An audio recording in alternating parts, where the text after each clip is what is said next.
It was supposed to be a day filled with laughter, snowball fights, and the innocent thrill of adventure, a school trip like any other, with students excitedly chattering as the bus wound its way up the icy mountain roads. The sun glinted off the snow-covered peaks, sparkling like diamonds, hiding the silent danger that loomed above them. No one could have predicted what was about to happen, and in fact, that's part of what made it so terrifying. The mountain doesn't warn you, it doesn't negotiate, it simply moves when it's ready, and when it does, there's no time to escape. As the students stepped off the bus, backpacks strapped tightly, cameras snapping photos, and teachers calling out instructions, the snow beneath their boots was deceptively firm. To the untrained eye, everything seemed perfectly safe. The laughter echoed, the group posed for photos, some of the braver students even wandered closer to the steep slopes, eager for the thrill. But high above them, a snowfield that had been silently gathering weight layer upon layer for weeks had reached a precarious point.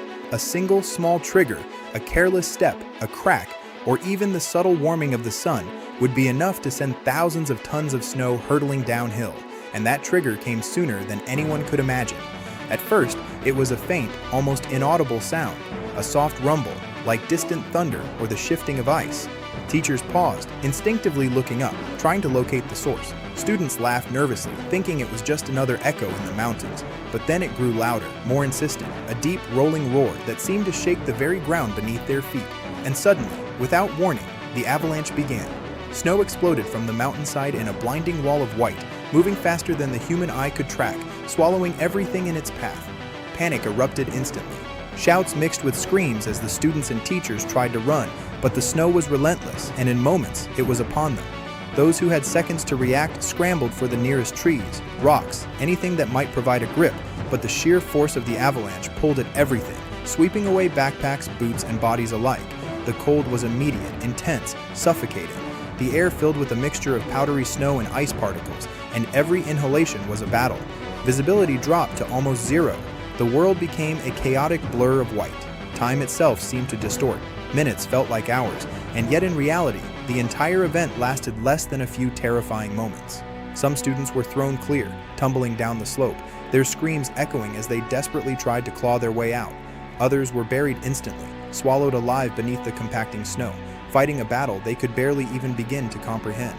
Teachers tried to organize, to shout instructions, to keep the group together, but the avalanche didn't care about rules or safety or life. It moved with complete indifference, following its own brutal logic dictated by gravity and mass. And then came the silence, a heavy, suffocating quiet that fell over the mountain after the roar of the snow had passed. Those who had survived were scattered, some clinging to rocks, some trapped in pockets of air, hearts racing, lungs burning. The sheer scale of the destruction was almost impossible to process. Snow blanketed everything, a pristine yet deadly tomb that concealed the chaos beneath its surface. Rescuers would later describe it as a scene from a nightmare, backpacks sticking out of the snow like grave markers, boots peeking from the drifts, a jumble of clothing and gear frozen in the position in which they had been caught. And yet, amidst the horror, there was also the resilience of the human spirit. Some students, miraculously unscathed but shaken, began to dig with their hands, frantically searching for friends who were trapped just beneath the surface. Teachers, bleeding, bruised, and trembling, directed rescue efforts, calling out names into the snow, hoping someone, anyone, would respond. Every second mattered. For those buried under the snow, survival depended on tiny pockets of air, on keeping calm enough to conserve oxygen, on the miracle that their bodies weren't crushed under the immense weight. Scientific studies have shown that in avalanche incidents, most fatalities occur within the first 15 minutes due to suffocation, but with pockets of air and quick rescue, people can survive for hours, even in near-zero temperatures. And in this particular tragedy, luck, training, and sheer determination collided in those critical moments. Some students, small and light, had been thrown clear of the main mass, avoiding the worst of the snow's force. Others found air pockets just in time, trapped under layers but still alive, their fingers probing frantically through the compacted powder to reach daylight. Rescue teams arrived within what felt like an eternity, but was, in reality, a matter of minutes. Equipped with probes, shovels, and avalanche dogs, they descended into the white grave, methodically searching, calling out, listening for any sound that might signal life. And slowly, incredibly, survivors were pulled from the snow, some coughing, terrified, frostbitten, but alive. Others were not as fortunate, reminders of the mountain's ruthless power. The aftermath of such an event is something that lingers forever. the psychological scars, the images etched into memory, the haunting question of why some survived while others did not.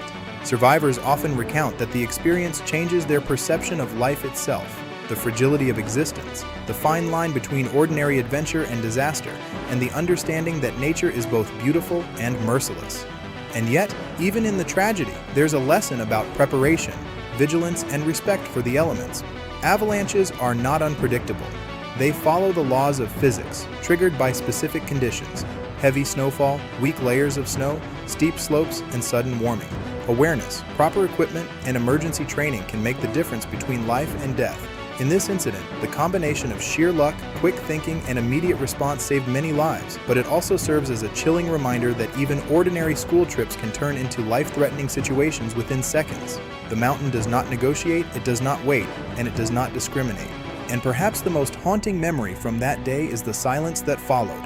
The deafening quiet after the roar of the snow, the eerie stillness over a scene of chaos, and the realization that, in a single moment, everything can change. Students who survived will carry that moment forever. Teachers who acted under unimaginable pressure will remember every decision, and the mountain itself, indifferent and eternal, will remain as it always has, silent, beautiful, and deadly. And when recounting the story, it's impossible not to feel the adrenaline again, the fear, the shock, and the awe at the power of nature. This avalanche, which buried an entire school trip in seconds, stands as a testament to the thin line between safety and disaster, the fragility of human life, and the extraordinary courage and resilience that emerges when survival is at stake. Every action, every decision, every split second mattered that day. And while the memory of terror may fade with time, the lesson remains. In the face of nature's immense power, preparation, awareness, and the instinct to survive can turn what seems like certain death into a story of resilience, hope, and humanity's remarkable capacity to endure even the most extreme circumstances.